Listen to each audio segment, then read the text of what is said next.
تو یہاں تک آنے کے بعد فکر فردہ کے ناظرین میں آپ کو یہ کہنا چاہتا ہوں کہ حابیل اور قابیل آدم علیہ السلام کے بیٹے، جب ان میں کسی بات پر تنازع ہوا تو قرآن اس واقعے کو پیش کرتا ہے اور کہتا ہے کہ قابیل نے حابیل سے کہا کہ میں تجھے قتل کر دوں گا، تو حابیل علیہ السلام نے کہا کہ تو مجھے قتل کرنا چاہے بھائی تو بے شک تو قتل کر دے، میں اپنا ہاتھ تجھے مارنے کے لیے ہرگز نہ اٹھاؤں گا، اور تو ایسا کبیرہ گناہ کر، میرے گناہ بھی لے، اپنے گناہ بھی لے، اور جہنم میں چلا جائے گا۔ حتیٰ کہ اس نے مار دیا، قتل کر دیا، لیکن کامیاب کون ہوا؟ کامیاب حابیل ہوئے۔ اور اللہ نے قرآن تورات میں پہلے کہا، تورات میں کہا کہ اس طرح اس وجہ سے کہ یہ قتل ہوا تھا، تو ہم نے یہ کہا من قتل نفس بغیر نفس او فساد فی الارض کانما قتل الناس جمیعا، کہ جو ایک کسی جان کو، مسلمان کو نہیں، ایک جان کو بغیر وجہ کے قتل کرے گا تو وہ ایسا ہے کہ جیسے اس نے پوری انسانیت کا قتل کر دیا ہے۔ اور مسلمان کا آپس میں تو کیا رشتہ بتایا ہے، وہاں کہا کہ وَمَن يَقْتُلْ مُؤْمِنًا مُتَعَمِّدًا، تو جو کوئی کسی ایک مسلمان کو جان بوجھ کر قتل کرے گا فَجَزَاؤُهُ جہنم، اس کی 5 سزائیں ہیں۔ وہ 5 سزائیں کیا ہیں کہ فَجَزَاؤُهُ جہنم، ایک سزا جہنم، دوسری سزا خالدن فیہا، تیسری سزا وغضب اللہ علیہ، اللہ کا غضب بھڑکے گا، چوتھی سزا وَلَعَنَهُ، اللہ لعنت فرمائیں گے، وَأَعَدَّ لَهُ عَذَابًا عَلِيمًا، دردناک عذاب وہاں تیار۔ 5 سزائیں کہی ہیں۔ تو جو قتال ہے وہ قرآن کو اگر پڑھا جائے بغور اس کی گہرائی اور گہرائی میں جا کر، تو وہ کہاں کہتا ہے، کیا کہتا ہے؟ وہ کہتا ہے اذن للذین یقاتلون بانہم ظلموا، چونکہ تم پر ظلم ہوا اور تم نے صبر سے کام لیا بہت سے سال، اب اللہ تمہیں پرمیشن دیتا ہے کہ تم بھی ان سے قتال کرو۔ اور اس قتال کی وجہ کیا ہے؟ وجہ بتائیے، ولولا دفع اللہ الناس بعضهم ببعض، اگر اللہ لوگوں کو دوسرے لوگوں کے ذریعے سے ایک کو دوسرے سے پچھاڑتا نہیں تو کیا ہوتا؟ لہدمت صوامع، خانقاہیں تباہ کر دیتے۔ یعنی کہ جو اس وقت کے بڑے بڑے مذاہب تھے ان کا نام لے کر اللہ نے کہا کہ لہدمت صوامع، خانقاہوں کو تباہ کرتے، وبیع، اور گرجے تباہ کرتے، وصلوات، اور عبادت گاہیں تباہ کرتے، ومساجد یذکر فی اسمہ اللہ کثیرا، اور وہ مسجدیں برباد کرتے کہ جس میں اللہ کا ذکر بڑا کثیر کیا جاتا ہے۔ سورہ حج کی آیت نمبر 40 میں تمام مذاہب کا نام لے کر کہا کہ یہ جو اس طرح کی بات ہے، جو اللہ کی طرف بلانے کے لیے، اپنے مذہب میں لانے کے لیے کوئی وہ نہیں ہے۔ ظلم اور عدوان کے خلاف یہ جو جنگ ہے، مسلمان کی جو جنگ ہے وہ ظلم اور عدوان کے خلاف ہے۔ اور یہ کیسے ہو سکتا ہے کہ حضرت محمد صلی اللہ علیہ وسلم کے پاس غزوہ بدر کے بعد صحابی جو بعد میں صحابی بنے، حضور کے چچا عباس تشریف لائے، آپ رسیوں میں بندھے ہوئے تھے جیسے باقی قیدی بندھے ہوئے تھے، تو حضور سو نہیں پا رہے تھے، تو جو داروغہ تھا، جو وہاں پہ کھڑے تھے صحابی، ان کے پہرے دار، انہوں نے کہا یا رسول اللہ آپ سو کیوں نہیں رہے؟ تو آپ نے فرمایا کہ مجھے عباس کی جو کراہت ہے وہ سونے نہیں دیتی، تو انہوں نے جا کے ان کے رسیوں کو ڈھیلا کر دیا۔ ناظرین، حضور صلی اللہ علیہ وسلم نے جب دیکھا کہ ان کی ایک عباس کی کراہت کی آوازیں بند ہو گئیں، تو آپ نے ان کو بلایا کہ اس کی آواز بند ہے، باقی آوازیں آ رہی ہیں، کیا ہوا؟ تو انہوں نے کہا حضور آپ سو نہیں پا رہے تھے تو میں نے اس کی رسیوں کو ڈھیلا کیا۔ تو عدل اور انصاف کیا بہترین نمونہ تھے حضور صلی اللہ علیہ وسلم۔ آپ نے کہا یا تو اس کی بھی رسیاں ٹائٹ کر دو یا باقیوں کی رسیوں کو ڈھیلا کر دو، یعنی کہ یہ انصاف کرنے والے رسول تھے۔ تو وہاں کس طرح ہو سکتا ہے کہ کسی بھی قوم پر وہ رسول یا وہ دین یا وہ مذہب اپنے بندوں کو چڑھ دوڑائے کہ اس پر چڑھو اور ان کا قتال کرو اور ان کو قتل کرو اور ان کو نقصان پہنچاؤ؟ یہ تو ہمارا تو وہ دین ہے جو درختوں کو بھی کاٹنے سے منع کرتا ہے، گھر میں بیٹھی عورتوں کو بھی مارنے سے منع کرتا ہے، بچوں پر ظلم کرنے سے منع کرتا ہے، بوڑھوں کو مارنے سے منع کرتا ہے۔ یہاں تک ہمارا دین جو ہے وہ انسانیت کے حق میں، انسانیت کی فلاح میں، یعنی کہ درختوں کو کاٹنے سے منع کرتا ہے۔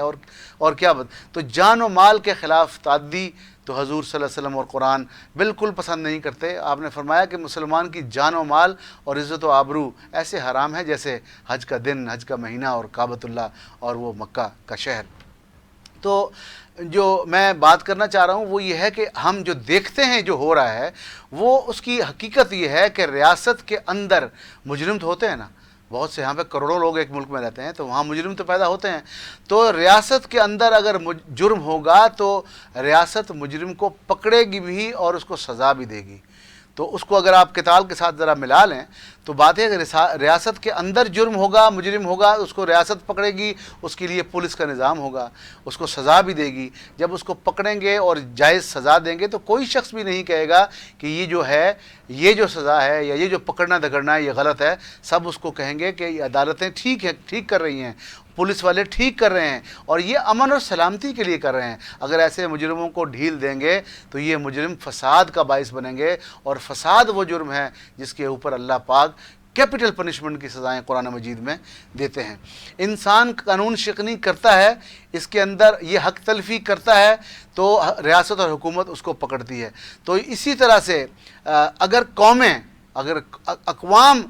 یا ریاستیں ظلم اور تعدی شروع کر دیں اور امن و سلامتی کو برباد کرنا شروع کر دیں تو ان کو پکڑنے کے لیے بھی تو کوئی نہ کوئی ذریعہ ہونا چاہیے. تو ان کو پکڑنے کا، ان کو سزا دینے کا، ان کو روکنے کا، اقوام کے درمیان امن اور سلامتی کو قائم رکھنے کا ذریعہ یہ ہے کہ وہاں پہ افواج ہوں. افواج کے ذریعے قتال یعنی کہ جنگ کی جائے، اور جو ملک ظلم کر رہا ہے اس کو اگر دوسرے ممالک میں قوت ہو، جیسے آج یونائٹڈ نیشن سے پرمیشن لے کے بعض اوقات حملے ہوتے ہیں، وہ صحیح ہے غلط اس کی بحث میں نہیں پڑتا میں، لیکن ان کا یو این کا بھی جو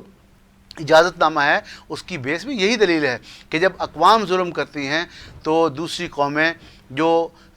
دوسری ریاستیں، دوسری حکومتیں جو اس پر اپنی قوت رکھتی ہیں ان کو اجازت ملتی ہے. آج کل یو این کے حوالے سے اس زمانے میں مورل ایک ہوتا ہوگا کہ آپ ان کو جا کے سزا دیں. تو یو این بھی جو ظلم کے خلاف افغانستان میں لے لیں یا نیٹو کی فوج بھیجتا ہے یا عراق میں کہا یا لیبیا میں کیا یا دوسرے ممالک میں کیا، صحیح یا غلط کی بحث نہیں ہے، لیکن ان کے نیٹو کی افواج کو یہاں بھیج کر اپنے حساب سے سزائیں دینے کی وجہ کیا تھا؟ وہ ایک افواج ہیں، عالمی فوج ہے، اور وہ جو ریاست ظلم کرتی ہے اس کے ظلم کے خلاف وہ کھڑے ہوتے ہیں. لوگوں کو مذہبی طور پر جبر اور تشدد کا نشانہ بنانا جو بھی قوم بنائے گی اس کے خلاف طاقت رکھنے والی ریاستیں، طاقت رکھنے والی افواج، ان کے اوپر لازم ہے کہ وہ ان اقوام کے خلاف، ان ریاستوں کے خلاف اقدام کریں.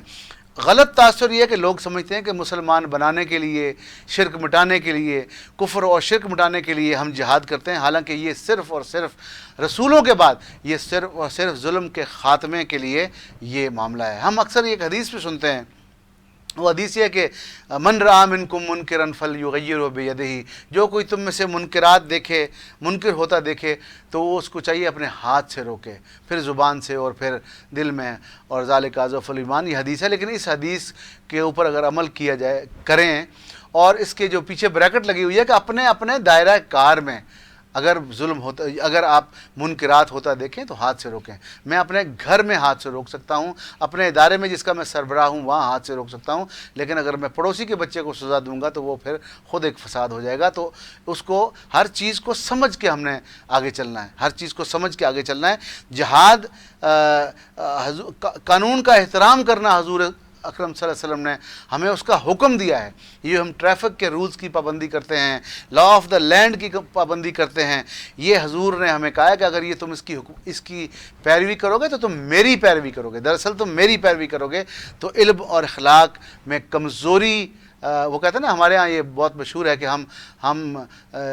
جہاد و قتال سے دور ہو گئے تو ہم برباد ہو گئے، حالانکہ ایسا نہیں ہے. ہم علم اور اخلاق میں کمزور ہو گئے تو ہم برباد ہو گئے. وہ زمانے میں معزز تھے مسلمان ہو کر اور ہم خوار ہوئے تارک قرآن ہو کر. ہمیں اقبال کے اس میسج کو پہنچانا ہے کہ جوانوں کو میری آہ سحر دے، پھر ان شاہی بچوں کو بالوں پر دے، خدایا آرزو میری یہی ہے، میرا نور بصیرت عام کر دے. تو ہمیں قرآن کے اس حکم کے مطابق جو اللہ نے رسول اللہ کو دیا ہے صلی اللہ علیہ وسلم، فذکر انما انت مذکر، ان کو تذکیر کرو. آپ ان کے اوپر مذکر بنا کے بھیجے گئے ہو، آپ ان کو تذکیر کرنے والے بنا کے بھیجے گئے ہو. لست علیہم بمسیطر، آپ ان کے اوپر داروغہ نہیں ہو. تو ہم بھی آپ کے غلام ہیں، آپ کے خادم ہیں. ہمیں بھی لڑنے مرنے مارنے کے لیے نہیں، جہاں ظلم اور عدوان ہوگا وہاں ہماری ریاست، ہماری افواج ان سے لڑیں گی، لیکن صرف ظلم اور عدوان کے خلاف جگہ لینے کے لیے نہیں. اپنا فرقہ، اپنا عقیدہ، اپنا مذہب ٹھوسنے کے لیے نہیں۔ انما، قرآن کہتا ہے انما علیک البلاغ و علینا الحساب، اے رسول صلی اللہ علیہ وسلم ہم نے آپ کے ذمے صرف پہنچانا لکھا ہے، وہ آپ پہنچا دیجئے، حساب لینا، ان کو احتساب کرنا ہمارا ہے۔ یہ مذہب کیسے اس طرح کے قتل و غارت کی اجازت دے سکتا ہے؟ جو مذہب کہتا ہے کہ فتح مکہ کرتے ہوئے حضور نے کہا ایک صحابی کہہ رہے تھے الیوم یوم الملحمہ، آج مکے والوں تمہارا قیمہ کرنے کا دن ہے تمہارا، تو حضور نے سنا، حضور نے کہا جھنڈا لے کے اس کے بیٹے کو دو اور اس کو سکھاؤ الیوم یوم المرحمہ، آج تو تم محترم ہو، آج رحمت کا دن ہے۔ اور فتح مکہ کرتے وقت اس نبی محترم نے صلی اللہ علیہ وسلم نے کیا مثال قائم کی کہ قتال کی نوبت نہ آئے، جنگ کی نوبت نہ آئے، بے وجہ مسلمان یا ایمان چھپائے ہوئے مسلمان یا بے قصور لوگ جن کو پتہ نہیں ہے، سادہ لوگ وہ نہ قتل ہو جائیں۔ تو آپ نے چولہے اتنے جلا دیے کہ دیکھنے والوں کو دور سے جو ان کے سپائز تھے ان کو یہ لگا کہ یہ جہاں تو 10 لاکھ لوگ آئے ہوئے ہیں، حالانکہ اتنے لوگ نہیں تھے۔ تو اس رعب میں آ کے انہوں نے ہتھیار ڈال دیے اور مکہ بغیر خون بہائے فتح ہو گیا۔ یہ وہ رسول کیسے حکم دے سکتے ہیں جن کو قرآن میں یہ کہا گیا ہے کہ اگر جنگ میں بھی کوئی بندہ کوئی جو کمبیٹنٹ ہے، جو لڑ رہا ہے آپ سے، اگر وہ بھی کہے کہ تم چاہتے کیا ہو، تمہارا پیغام کیا ہے، تو اس کو اپنا پیغام سناؤ، اپنا پیغام سنا کر اس کے امن کی جگہ چھوڑ کے آؤ، پھر اگر وہ وہاں سے آ جائے، پھر تم سے لڑے، تو پھر تم اس کو قتل کر سکتے ہو۔ اور یہ کیسا جو ہمارا مذہب ہے، دین ہے، اسلام ہے، یہ اس طرح کا دین ہے کہ ایک صحابی نے کہا یا رسول اللہ، جنگ میں ایک صحابی نے قتل کر دیا ایک مخالف کو جو کہ کلمہ پڑھ رہا تھا، تو حضور نے بلا کر پوچھا یہ بات صحیح ہے؟ تو انہوں نے کہا ہاں جی، کلمہ تو پڑھ رہا تھا، ڈر کے پڑھ رہا تھا، اس کی وجہ یہ کہ وہ تو ہم سے لڑ رہا تھا، ہمارے بندے اس نے مارے تھے۔ تو حضور نے فرمایا کہ تم نے اس کا سینہ چیر کر دیکھا تھا، تم نے اس کا دل چیر کر دیکھا تھا، تم نے جب وہ کلمہ پڑھ رہا تھا چھوڑ دینا تھا۔ اس شعر پہ ختم کرتا ہوں کہ ہمیں اپنے اندر بھی جھانکنا ہے، اپنے دین کو، اس کی بنیادی تعلیمات کو،